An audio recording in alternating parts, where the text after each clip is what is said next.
You're listening to the Health and Happiness Podcast with Travis Kemper and Lauren Maxwell. Each episode, we share easy-to-implement strategies to improve your health, happiness, and overall quality of life. Walking gets the feet moving, the blood moving, the mind moving, and movement is life. Carrie Lettet. How's it going, Travis? good. We finally got the floors done upstairs in the bedrooms in the hallway, which we connected them all together, which made it much more difficult. If anybody's putting floors in, remove the doorway trim. That just saved you hours of anger. You're so nice to people. Yeah, so that's good. Duke's training is going well. Yay! He's doing so Duke. good. Oh, that's awesome. He's too smart sometimes. And Julia's dad's here visiting. So we're going to go skiing today for the last time. And they went yesterday. Julia took off. And they went up the mountain and they had 9 inches of fresh snow yesterday. Yeah. Wow. Yeah. That's awesome. Yeah, when I went to work, I knew that they got some because our low mountains had a full, covering from that you could see from the road. So, yeah. So we got some good precipitation. How's it going, Laura? It's going good. We're actually also going snowboarding tomorrow, but I don't think we have 9 inches of snow left. It snowed like Tuesday, and it's been 60 degrees the last 2 days. So it didn't snow at all in town at my house. Oh, so I guess that's true. Yeah, it might be different up on the mountain. We'll see. Fingers crossed because that's probably going to be our last day. But in exciting news, we are officially moving out of an apartment. We signed a lease yesterday to rent a house, and we could start moving in on April 15th, which today is April 2nd that we're recording it. So that's 2 weeks away, and our lives are about to get real hectic. But Keely will have a yard finally, and we're so excited. Congratulations. Thanks. It'll be nice not to share walls anymore. I know. All of my walls are, no, not my bottom one, but all the other ones. I can't wait to have no upstairs neighbors. I think those are the people that I hate the most. I don't hate them. They're annoying. Lauren. I don't hate them. I don't even know who they are. They're just very loud. Lauren, what do they do? They bowl or something. They're literally the other night, Keely and I were just sitting on the couch and I was reading, and it was 9 o'clock at night, and Travis, I thought the ceiling was gonna break. That's how loud of a noise that they were making. In grad school, Julia's upstairs neighbor, we stayed at my house most of the time because Julia's upstairs neighbor on the weekends would come back. We assume he would come back from the bar. And at 2:30, 3 o'clock in the morning, he would start jump roping. No. Yep. That's it was terrible. Horrible. It was absolutely horrible. So I haven't shared a wall in a long time, and I don't think I will. I'm so excited to not have to deal with people living above me directly anymore. Yeah, that'll be great. Also, I guess in other news, I've been reading a ton lately. I found a really good book and have been obsessed with reading it, and I've only had it for about 2 weeks, and I'm probably on the last fourth of it, and it's an 800-page book. An 800-page book? What is it? It's a fantasy book. It's called the Crescent City series. It's very... I don't know. At first, I wasn't super into it because with fantasy books, they have to paint the whole world, and I'm okay, I'm bored. This is a lot of information. But then it got so good, and I'm I just need to read more and more and more and more and more. I can't put it down. And it's been a long time since I've felt that way about a book. Nice. I've only known of 2 700+ page books in my life. Yeah, and Harry Potter. It was Harry Potter and Gettysburg. Oh, yeah. It was a very popular book where I grew up. Yeah, I haven't read that one. But it's about the Gettysburg, the Battle of Gettysburg, or whatever they call it. Yeah. Yeah. Anyway. I found this book at Bookman's, and it's that thick, and I pulled it out, and I was this seems worth a buy. Well, it sounds like it was, and now you have a whole series was. to get into. Yeah, so very exciting. I would pull that out, and I'd be yeah, that's not going to happen. That's so funny. Anyway, what are we going to talk about today, Travis? Walking and health. We've all heard the 10,000 step recommendation per day.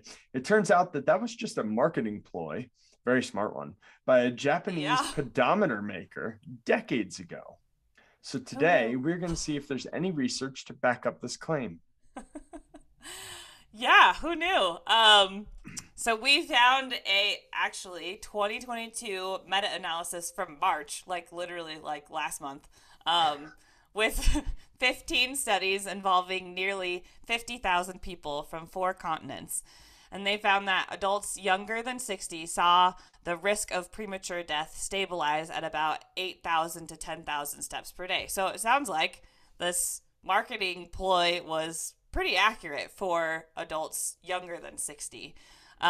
For adults 60 and older, the risk of premature death leveled off at about 6,000 to 8,000 steps per day, and more steps than that provided no additional benefit for longevity. A greater number of steps per day is significantly associated with lower all-cause mortality. All I kept thinking about when I was reading these articles, Travis, is like, this is totally up your alley. Like, all-cause mortality, longevity, these are like your words that, like, when we first started doing the podcast, these were like always your sections that you wanted to talk about. It is. This is It a is. great. This was my episode to Yeah. come up with. So It was a great episode for Travis. it's all about I mean, mortality. for everybody, but these are like your favorite topics. If it isn't preventing Um, you from dying, it's not worth doing. yeah.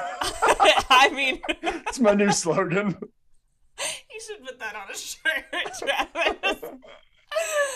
Um, no significant association between step intensity and all-cause mortality after adjusting for the total number of steps per day was found. And there was also no definitive association with walking speed beyond the total number of steps per day. To be clear here, they are saying that the speed in which you walk for your 6,000 to 8,000 steps as an over 60-year-old person does not seem to correlate with your premature death risk.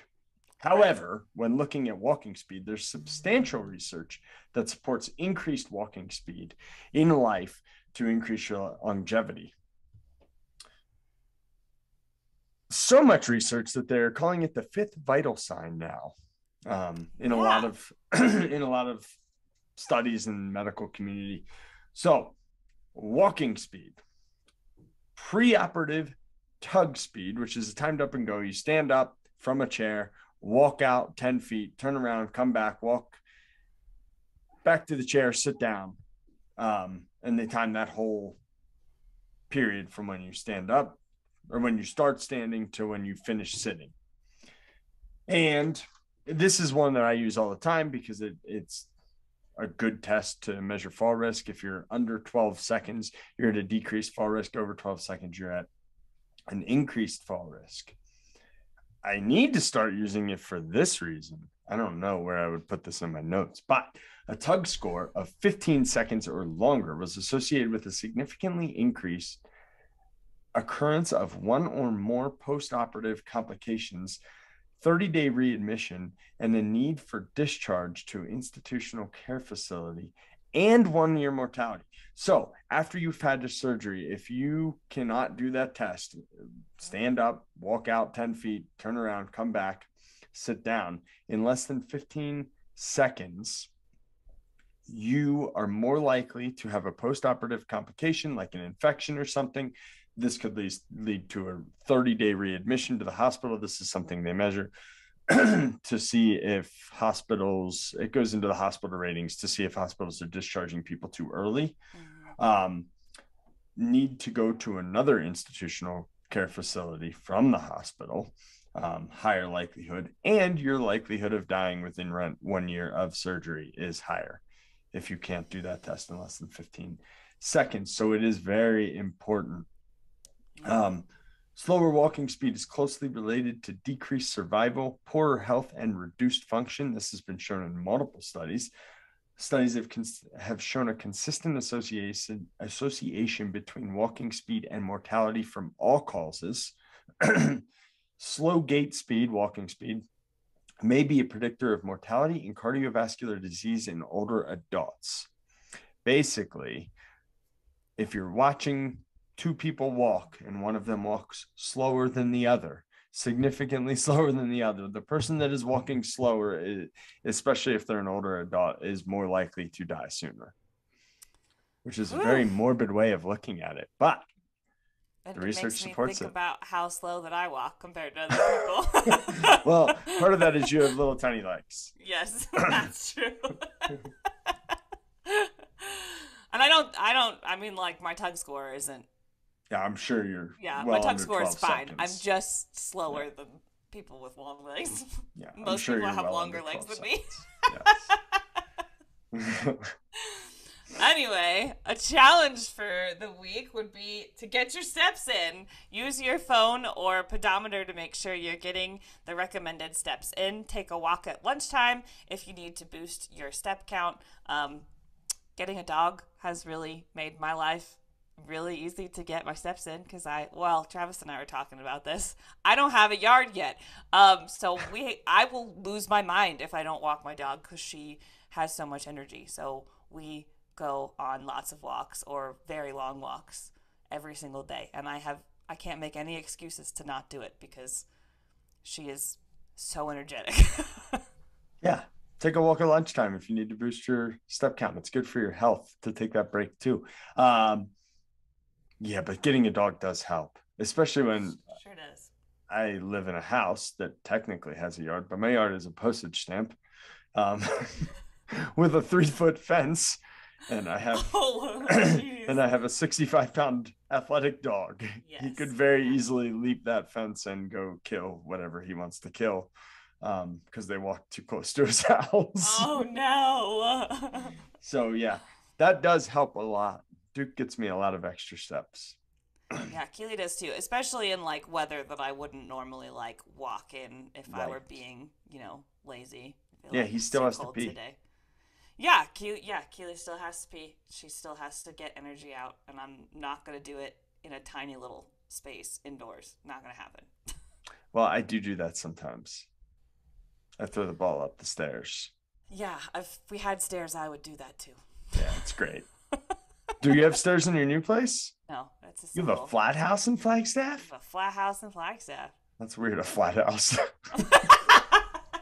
Single level. Single story, yeah. Yeah. Yeah, it is kind of rare in Flagstaff. They're usually all multiple. Yeah, well, especially where you're at. Like in West Flagstaff, yeah. East Flagstaff, there's more ranchers, but West Flag, not so much. Yep. Anyway, well, this was fun, Lauren. This was nice and quick and short. Hopefully you guys learned something in a real quick little what am I trying to say? Earbug. I don't know what you're trying to say. I think you were trying to use earworm, but that's more used for No, that's not it. I had something on the tip of my tongue, but it's not there anymore. So hopefully you guys learned something. Thanks, everybody. We'll see you next time. Bye. Bye. Thank you for taking the time out of your busy day to listen to this episode of the Health and Happiness Podcast. We hope you enjoyed the episode and are getting benefits from our content. If your life is improving in part due to the information in this podcast, we would greatly appreciate you sharing the episode with your family and friends on social media and leaving us a review so we can continue to reach more people and improve the health and happiness of the community at large. Thanks again, and we will see you next week for another episode of the Health and Happiness Podcast.